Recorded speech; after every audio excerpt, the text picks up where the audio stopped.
I want to have a little fun with you guys here when it comes to a Canadian international who plays for the men's team by the name of Alistair Johnston. We've been keeping an eye on a lot of players who have been moving around.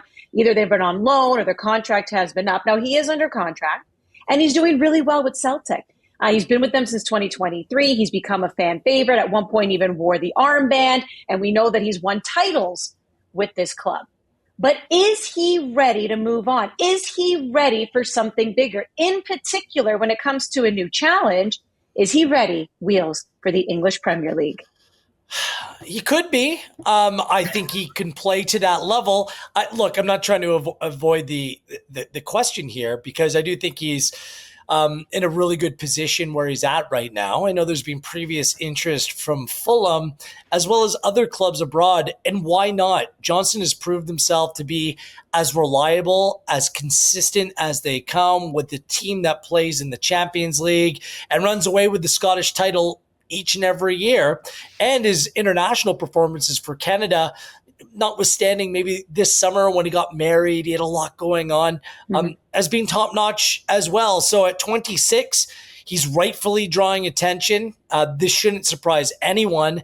But should he look to make a move right now to a place like the Premier League? For me, unless it's an opportunity that you simply can't turn down, I think he's in a good spot. Play in the Champions League, be a reliable player once again this year for Celtic. Let the World Cup hit. And even a bigger window or a bigger stage to then go out and perform on. And coming out of the World Cup, a year less on his contract, which runs through 2029, I think next summer might be the time when Alistair Johnston could get a bigger, more substantial move, perhaps even to a Premier League club. Players always talk about it. They say, oh, I wasn't settled or there was a lot going on or a new manager. He's settled right now.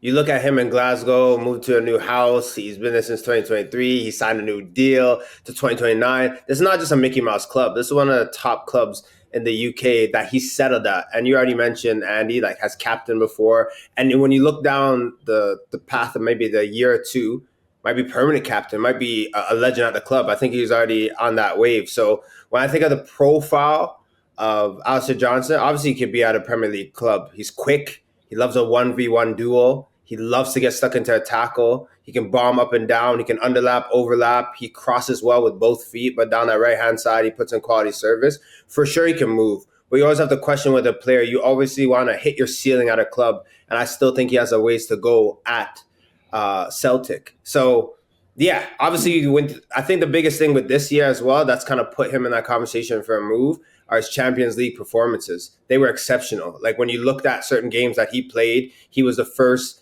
name that people were talking about on the game sheet. He was the first one for Celtic that stepped up. So continue to do that again for a World Cup year, and then maybe 27, 28, you can make a move. But always playing top quality 9 out of 10 performances should be the main priority for players. And that's where Johnston is right now. And stylistically, Andy, it's another thing. You might say, okay, Johnston's, when you look at him, you don't think he's maybe has the quickness to play that fast. But every time that you see him, you're like, no, he can very much keep up with the pace of play, and he's faster than he actually looks. It's just, what's the preferable position? Is it just a traditional right back? Can he get forward a little bit more? Because his attacking game has progressed in recent years and play maybe more of a wing back role. Is he best suited on the right side of a back three? His versatility is something that I really like. It just depends what kind of Premier League club would be coming in to look at him and what kind of profile they require, because Johnston's a player that can play all those different roles, but maybe not the perfect fit for any one of them. I don't know if that's a fair assessment or not, but I like the player character-wise too, would fit right into the bigger spotlight in the Premier League. So there's a lot to like about Alistair Johnston. I just don't think quite yet next year, that's when I'd be looking for a big move. This is a player who also plays a lot. When you just look at the last season, 2024, 2025, because of all the great things that he's been able to do with the club and Champions League, but then also play with the national team. I think he's played north of 60 games. So sometimes he showed up looking a little fatigued with the national team. And I always love to ask the "Are you concerned?" question. But how do you think Alistair Johnston should be monitored this year, Wheels? Because we always try to tie it to the national team, and we know club teams, they're just going to worry about club teams. But this is a player that I'm sure Jesse Marsh would like to, not be fatigued when he shows up to camp. Yeah. Now there's, I think, some pressure to play for the national team. Maybe still just a near lock to be the starting right back come 2026.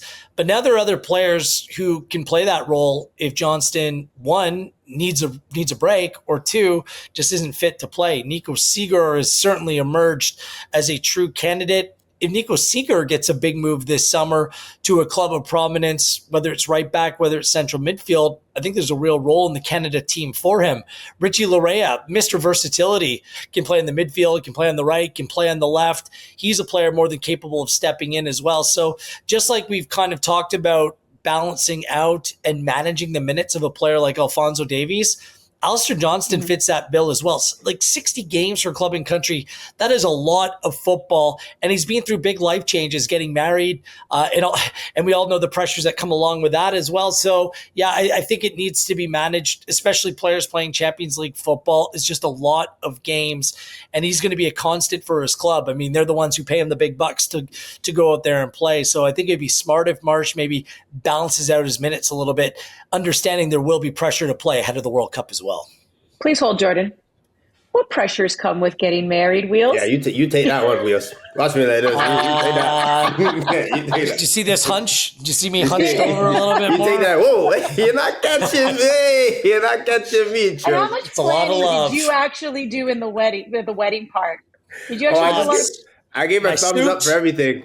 You want that? Thumbs up. No, sign off on it. Thumbs up. We know who typically the pressure falls on. But that's okay. I'll let you have it. You didn't even hear anything else he said. He was distracted. Writing checks takes a lot of work. That is true. All right, Jordan, give your take on Johnston. Well, I guess we know what type of wedding Wheels had and the wedding I had, because he said writing checks and I was throwing loonies. So there we go. I say all that to say, I love, Wheels mentioned Seeger. I love the fact that now Johnston has an actual clear cut competition. A lot of times with the injuries on the left side, you'd have Larea go and play there, and Alistair kind of knew that was his spot. But now with Seeger, he has to come in and the same leadership that he's doing for Celtic, he has to do for Canada. I think when you look at his game, it's hard to say with him being 26. He hasn't even hit his prime, but areas to improve. But I think that leadership role for country needs to improve. We're always looking for players to step up on and off the pitch. I just love to see him because he fits the profile. He's very passionate. He has the respect of his peers. Just come into camp. And I understand this year, there's a lot that happens. It's hard to be the games that he played for Celtic and be in the Champions League and then come into camp all the time for Canada. He was dealing with injury as well, to be that same guy. But going into this World Cup year, Canada's going to need him to be that best. But for me, he's a lock at that right back spot. He's the best that we have. And just the way that he goes forward and he loves to defend, I just think he's a force.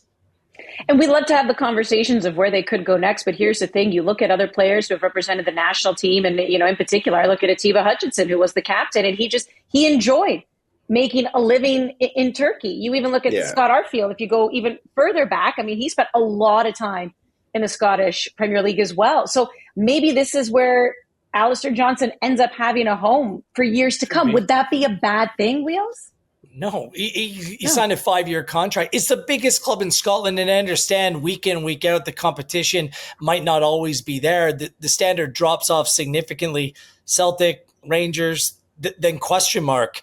That's the knock on it. If he wants to continue to test himself and just have incremental gains just in terms of improvement in his style of play, then maybe it requires a move. That's the criticism. He's fine there at Celtic. That might be his standard after all, just playing on a club that goes in, plays in the biggest competitions, plays week in, week out as a leader at that club. There's nothing wrong with that. I think that we're always in the mood for players trying to go out and test themselves. And the Premier League's an intriguing one. Like, would you prefer starting week in, week out with Celtic, or going to be more of a squad player, a rotational player for a Premier League club?